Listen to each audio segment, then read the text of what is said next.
Hello नमस्कार मेरे agriculture बाबा के साथियों, आपका इस चैनल पे हार्दिक स्वागत है। आज हम एक ऐसी घास के बारे में बात करेंगे जिससे हमारे फार्मर भाई बहुत ही दुखी है क्योंकि इसका जड़ से खात्मा नहीं हो पा रहा है और ये हर साल रीजर्मिनेट होकर किसान भाइयों को परेशान करती जा रही है। तो आज हम बात करेंगे मोथा घास के बारे में, जिसे हमारे गांव की देसी भाषा में मोगदिया भी कहा जाता है और हो सकता है आपकी देसी भाषा में कुछ और कहा जाता हो। अगर आपकी देसी भाषा में से कुछ और कहा जाता है तो कमेंट करके जरूर बताइए। तो आज हम बात करेंगे मोथा घास के बारे में कि इसकी आखिर क्या प्रक्रिया होती है, इसको जड़ से खत्म करने के लिए हम क्या क्या कर सकते हैं और इसके लिए हमें क्या क्या सावधानी रखनी चाहिए ताकि ये रीजर्मिनेट नहीं हो पाए। तो हम सबसे पहले बात करते हैं कि जो मोथा घास होती है ये ऊपर से बिल्कुल एकदम टाइट सी होती है और इसके नीचे जो जड़ें होती है उनमें गिठाने होती है और जैसे ये जड़ है ये यहाँ पर जाकर एक नई गिठान देकर वापस से एक नई फुटान दे देती है। अर्थात जो नीचे से जड़ों का जाल होता है वो सारा एक होता है। अगर आपने कहीं से उसको बाहर निकाल दिया और वो जड़ टूट के आ गई तो उसकी जो नीचे की गिठान है वो जीवित है और वो गिठान वापस से रीजर्मिनेट हो जाएगी। अर्थात जो लुराई होती है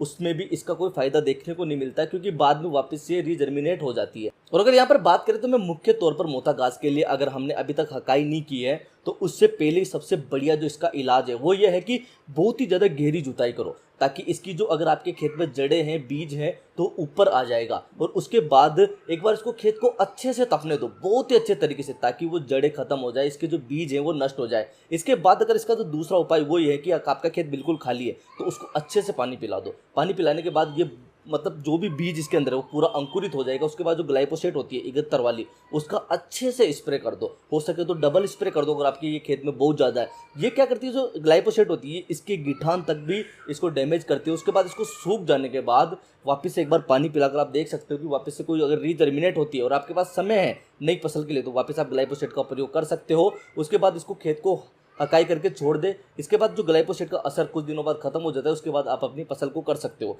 इसके अलावा अगर आप गन्ने की और मक्का की फसल कर रहे हो तो इसके लिए एक दवाई आती है धानुका कंपनी की सैंप्रा। इसका भी बहुत अच्छा रिजल्ट, हालांकि ये बहुत कॉस्टली हो जाती है हमारे फार्मर भाइयों के लिए क्योंकि ये सिर्फ और सिर्फ स्पेशली मोथा के ऊपर कार्य करती है। अगर आपके खेत में मोथा की समस्या है अर्थात मोगदिया की समस्या है तो आपको इसका उपाय हकाई के समय ही कर लेना चाहिए क्योंकि वो थोड़ा आसान भी होता है और उसका कॉस्ट भी कुछ ज़्यादा अधिक नहीं होता। अगर आपके खेत में फिर भी समस्या को ज़्यादा तौर पर आप देखते हो उसका कोई निदान नहीं मिलता तो आप सीधा हमसे कांटेक्ट कीजिए, इसका कुछ ना कुछ हल जरूर निकालेंगे। एग्रीकल्चर बाबा से जुड़िए ताकि आप एग्रीकल्चर से संबंधित सारी वीडियो का लाभ उठा सके और सीधा हमसे बात करने के लिए हमारा इंस्टाग्राम हैंडल एग्रीकल्चर बाबा पर जाइए और सीधा मैसेज कीजिए। जय हिंद।